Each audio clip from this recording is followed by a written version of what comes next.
diagnóstico, ele vem justamente para não levar você a tal doença. Que é a medicina preventiva, né? A medicina preventiva, que é a medicina do futuro, não tem nada de futuro, é o que deve ser feito, né? É o presente. Por que um alimento desse pode causar problema? Porque no momento que chega no intestino uma proteína dessa e o nosso corpo não consegue nem digerir ela, e depois a nossa camadinha que a gente tem de micro-organismos no intestino, né? A gente tem um monte de bichinho vivendo no nosso intestino. Esses bichinhos eles selecionam o que entra e o que não entra. São os lactobacilos que a gente vê em alguns alimentos. Então esses lactobacilos eles fazem a seleção, só que é uma barreira muito fina. É fina, mas chega a ter de 10 a 20 vezes mais material genético em bicho no nosso intestino do que célula no nosso corpo. Então eles são essenciais. Aí os chineses tinham grande razão, né? As doenças começam e acabam pelo intestino. Nós somos o que nós comemos, né? Então ali vai haver uma seleção. Quando começa a entrar um alimento que não consegue ser bem digerido, e o glúten é um deles, a lactose é um deles, a caseína é um deles, entre outros muitos, ali começa a haver um desequilíbrio nessa flora intestinal. Esse desequilíbrio pode abrir a cancela, abre a portinha para que um alimento comece a machucar a nossa parede do intestino. Na hora que machuca, abrem-se algumas célulazinhas, umas junções de células, e quando começa a passar 1, 2, 3, vem o nosso batalhão interno. Aí está dentro da gente, para tentar a tropa, e aí começam alguns fatores sanguíneos a elevar no nosso exame de sangue. Só que precisa ter critério para avaliar isso aí, porque eles parecem normais. Começou a entrar demais, não tem exército lá dentro do nosso corpo que consiga barrar aquilo ali. 1, 2, 3, e aí começa a passar a boiada toda.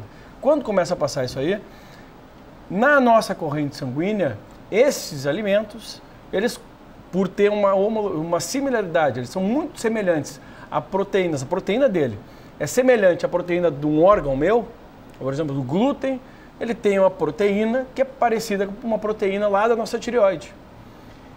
Ele vai ficar criando anticorpo, nosso corpo cria anticorpo contra aquilo ali, contra o glúten. Só que vai atacar o glúten e pela semelhança da proteína da tireoide, a da tireoide também. Isso acontece com o leite, com a caseína e com o pâncreas.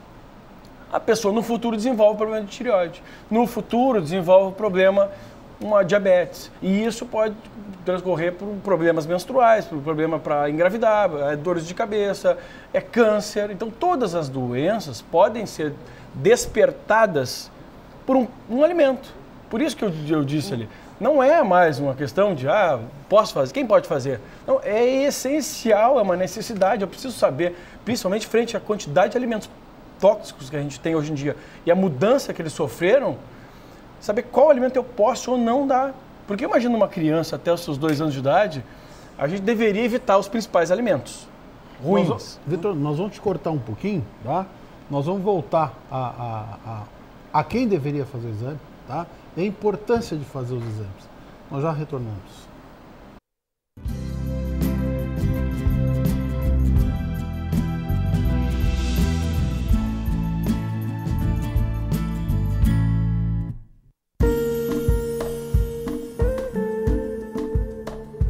Cirurgia plástica é um instrumento para a busca da felicidade. Toda vez que nós temos uma maior harmonia entre corpo e mente, nós temos uma pessoa feliz. Pequenos defeitos que nós herdamos quando nascemos, como uma orelha de abano, um nariz adunco, uma mama que não tenha se desenvolvido de forma apropriada, assim como outros pequenos defeitos que vamos ganhando com o envelhecimento. Rugas, sobras de pele, gorduras mal localizadas, são todos possíveis de serem melhorados pela cirurgia plástica. Importante lembrar, quando você quiser fazer uma cirurgia plástica, procure um médico que tenha 6 anos de medicina, 3 anos de cirurgia geral, mais 3 anos de cirurgia plástica, que seja reconhecido pela Sociedade Brasileira de Cirurgia Plástica e que seja reconhecido pelo Conselho Federal de Medicina.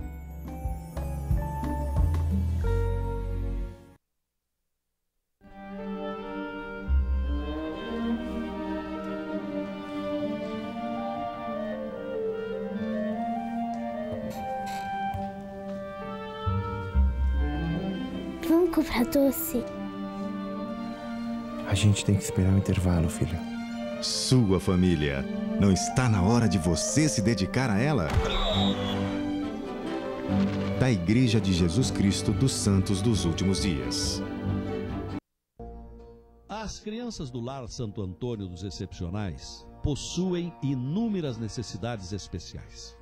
Medicamentos, fisioterapia, aparelhos, exames. Mas, sem dúvida, a maior necessidade destas crianças é a solidariedade. Estenda sua mão. A esperança de dezenas de crianças está no seu gesto.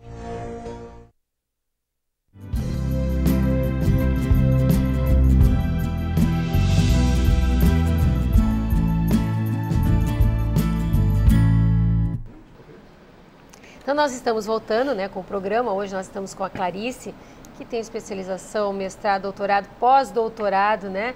E o Vitor, que vocês conhecem, também tem 3 especializações. E que a gente está falando sobre os exames para saber se a pessoa tem alergia a algum alimento ou não. Que é muito interessante, né? E é feito pela saliva. Quem perdeu os últimos 2 blocos pode acessar no Assista aqui, lá no site, vai assistir os últimos blocos. Tem também um outro programa que a Clarice falou há um mês atrás, mais ou menos. E a pergunta que vai vir direto no meu e-mail é qual o endereço do laboratório. Então, eu já queria dizer para vocês que está lá. Se você olhar, tem o endereço de todos os nossos convidados, tem a nossa agenda ali com todos os convidados que já vieram no programa. Você pode assistir no Assista Aqui, assistir todos os programas dos últimos 4 anos, que nós já estamos fazendo 4 anos de programa. E, Vitor, voltando para o nosso assunto. Quem deve fazer e quando é importante fazer o exame? Então, já expliquei no bloco passado como um alimento pode gerar um câncer. Isso a gente chama de epigenética hoje. A gente não fala mais em genética por quê? Porque eu venho com uma genética X. Se eu vou desenvolver aquilo que está escrito lá, vai depender 85% de mim. Não cabe mais essa história de falar, não, é genético, coitado. Não, são 15%. Porque a genética eu não tenho mais como mudar. O resto, tudo eu consigo mudar. Eu consigo mudar o quê? Eu consigo não desenvolver. Vou te dar um exemplo. Porque meu avô, o pai deles, ele teve infarto com quantos anos? 60? A família toda. Não, foi cedo. Eu me lembro, eu era criança. Meu pai foi com 50. Com 50 anos. Minha tia também com 50. A irmã dele com 50. O pai dele teve um monte de derrame. Também. Então, qual é a história da nossa família aqui? É infarto. Né? Porque câncer, não teve câncer, teve infarto. O que a gente tem que fazer para não ter infarto? Então, o infarto fica fácil, né? É a alimentação, é exercício. Mas que alimentação? Que tipo de exercício? Então, tem detalhes hoje para saber o que fazer para não desenvolver aquela doença. Bom, infarto é mais simples, todo mundo fala sobre isso. Agora, tem câncer de mama. O que eu devo fazer para não desenvolver, para não despertar o gene daquela doença? Diabetes, hipertensão, tudo hoje a gente consegue, são 90% das doenças que são atreladas ao processo de envelhecimento, elas são evitáveis. Hoje a gente sabe o que fazer. E o alimento é um dos pilares para isso. Então, quem que deve fazer um exame salivar, esse tem fidedignidade, esse aí eu posso dizer que se aparecer positivo é porque realmente, provavelmente eu tenho realmente hipersensibilidade ou alergia ou intolerância, depende do tipo de exame que eu fizer. O exame salivar é diferente daquele exame comum. Né? Já está provado. Comprovado, se não é o que a gente aparece está falando. o exame de saliva, é que realmente a pessoa tem um grau de hipersensibilidade àquele alimento muito grande. Pois é. Então, tem graus, inclusive, né? É uma peneira, né, Ana? Então, tudo que passa ali, a gente tem uma noção exata. Por exemplo, hormônio, que é outra coisa que a Clarice faz. Uma coisa é eu medir o hormônio que tem no sangue. Não significa que aquele hormônio que eu tenho no sangue está disponível. Agora, passou na saliva. A saliva é uma peneira. Moléculas grandes, que são as moléculas onde os hormônios ficam agregados no sangue, não passam na saliva. Passou na saliva, aquilo é o que realmente eu tenho. Exatamente. Então essa é a explicação para preferir o exame salivar. Mas quem que vai fazer? Todos devem fazer. E essa história de que é caro, porque não é caro, evita de comprar uma roupa, uma vez na vida. Exatamente. Ela fica Caro se priva. é aquilo que não vale o que custa, Exatamente. né? Isso é o tipo da coisa Isso não que tem vale preço. o que custa, né? E eu não estou falando, imagina, eu não sou sócio do laboratório, não ganho nada por dizer isso aí, mas é essencial hoje, porque antigamente o grande problema, até pouco tempo atrás, o valor realmente era um valor quase que inacessível e não haviam laboratórios do Brasil que faziam, então, uma função, né, tem que mandar para fora, ou é só em um lugar, ou é só em São Paulo, né? Bom, hoje, no laboratório dela, por exemplo, ela pode, é saliva, a pessoa pode solicitar lá no Amapá esse kit. Então não tem desculpa, mas aqui não tem o que fazer. As pessoas adoram encontrar desculpas, né? Não tem o que fazer, Hoje em dia é simples, manda por Sedex, manda pelo correio. manda Sedex de volta, Exato. acabou o problema. Então todo mundo deveria fazer. E a obrigação maior, se você não quer se fazer em você, é fazer nos seus filhos, né? Porque até os 2 anos de idade, o ideal é evitar os alimentos mais tóxicos. Então até os 2 anos de idade, leite de vaca não dá para entrar, glúten não dá para entrar. Já foi comprovado. As crianças que têm contato com glúten, por exemplo, antes dos 2 anos, têm grande probabilidade de desenvolver déficit de atenção, problemas de tireoide no futuro, engordar demais, obesidade, diabetes. Crianças autistas, Ana, Tem diretamente relacionado com o glúten. o grau de piora da doença com o glúten é incrível. E tem diversas doenças. Alzheimer, Parkinson, tem inúmeros trabalhos mostrando que pacientes que fazem diabetes juvenil têm a ver justamente com a proteína do leite, com a caseína, que, como o Vitor disse, atravessa a parede do intestino e por homologia estrutural, o que é isso? Essa proteína é parecida com a proteína do pâncreas, ele vai fazer ou diabetes juvenil ou diabetes secundária, hipotiroidismo, a mesma coisa. Então não tem mais motivo, olha, o exame é barato e é uma vez na vida. Bom, se não fosse barato, vou te falar, fazer uma vez na vida e deu, está diagnosticado, eu já sei qual alimento eu posso, qual eu não posso. E a criança até os 5 anos de idade, se ela não tiver contato com X alimento, dificilmente ela vai se tornar uma viciada naquele alimento. Então a grande chance de tu gerar saúde para o seu filho, né? Ou não interessa aos 2 anos de idade, nunca é tarde, né? Uma pessoa de 60, 70 anos tem que saber, não quer viver melhor, não quer continuar vivendo. Deixa eu complementar com uma coisa, Vitor, que é o seguinte, existem já nutricionistas que pegam pacientes que têm um alto grau de hipersensibilidade a vários alimentos.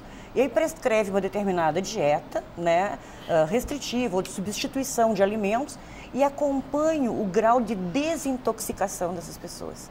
É uma coisa muito interessante acompanhar e a gente está fazendo junto com essas nutricionistas justamente os gráficos mostrando assim, ó, que em 60 dias, 90 dias, o quanto que a pessoa já perdeu de peso, o quanto que ela já sente melhora, né, e o quanto que ela já está livre do grau de inflamação que aqueles alimentos, né, promoveram para ela. Inclusive muda o grau de sensibilidade no teste, porque quanto mais longe você estiver longe dessas toxinas, claro que menos vai sensibilizar o teste. Então você tem o teste inicial, né, com o grau inicial, passado X tempo, né, de dieta, você vê o quanto que você já melhorou, até praticamente zerar essas toxinas. É uma coisa muito interessante que a gente tem observado também. E já que o papai tocou no assunto desse exame de saliva também para hormônio, muita gente pergunta para a gente, né, que também a grande maioria dos profissionais de saúde não conhece, desconhece esse exame, né? E além de ser um exame muito mais fiel do que o no sangue, pelo processo, bom, é um processo complicado de explicar, mas o processo com que é separado o plasma, com que é mensurado a quantidade de hormônios que existem, são cálculos imperfeitos. Então, quando a gente vê um exame de sangue demonstrando tanto de hormônio que eu tenho, geralmente aquele ali, eu não só não enxerguei todos os hormônios, como alguns dos parâmetros ainda tem que calcular, ou seja, a matemática não é corpo humano, tem que calcular por cálculos quanto que ele deve ter de tal proteína, mas tanto daquela outra e o que deve sobrar. Então, em alguns exames a coisa acontece dessa forma. Dedução. Na saliva, dedução, absurdo, né? Isso não é medicina, Não isso é. não é, pelo amor de Deus, né? Isso me preocupa. É preocupante, né? E o mais preocupante ainda é que a gente acredita cegamente, né? Recebeu ali, não tem problema nenhum. Então, deixa eu contar uma coisa aqui. Eu recebia, faz uns 2 meses atrás, uma menina de fora do país usando anticoncepcional, que é um grande problema, Então, não há mulher usando anticoncepcional que não tenha repercussão nos seus exames hormonais. Tá, eu vou fazer uma interrupção que as meninas devem estar curiosas. Se não usa anticoncepcional, tu sugere elas fazerem o quê? DIU de cobre. Hã? DIU de cobre, mas aí precisa conversar com o seu ginecologista, né? Conversar com o ginecologista que ele não vai querer fazer. Não, mas tem grande diversos, maioria não vai né? querer Tem diversos, a gente Mas sabe tem indicar. outros métodos contraceptivos, Contraceptivo. né? Que elas correto podem seria optar. A camisinha. Camisinha, né? Isso seria correto. Mas enfim, os exames sanguíneos normais. Todos ruins por causa do anticoncepcional, mas normais sim. Problema, a tireoide não estava conseguindo transformar no hormônio no T3, que é o que acontece quando a gente usa anticoncepcional há muito tempo, as mulheres. O T4 tem dificuldade para transformar em T3, que é o hormônio lipolítico. Por que eu engordo com anticoncepcional? Bom, basicamente, eu já estou errando no começo. Minha tireoide já está dificultada. Então, segundo, a mulher, ela acaba tendo uma inibição, não é uma inibição, mas fica mais fácil explicar assim, de testosterona. Então, ela diminui muito os níveis disponíveis de testosterona, que é um hormônio maravilhoso, não é um hormônio do homem só. Uma proteína que segura ela no sangue, entendeu? Deixa eu fazer só uma observação. Assim, ó, por esses anos todos trabalhando na área de endocrinologia e de hormônios, né, como eu disse, são mais de 35 anos nessa área, tem um estudo meu publicado que ele mostra assim, que a mulher que usa anticoncepcional, ela tem a idade biológica dela, cronológica, de 25 anos, mas a idade biológica hormonal que a gente faz no exame, de 70 anos. Com certeza.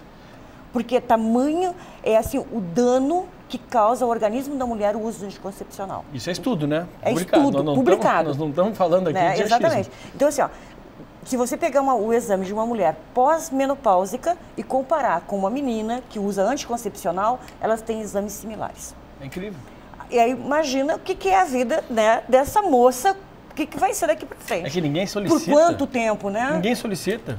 Não é? Pois é. Para fazer acompanhamento do anticoncepcional, deveria solicitar os exames hormonais para saber o que está acontecendo. O que aconteceu com essa menina?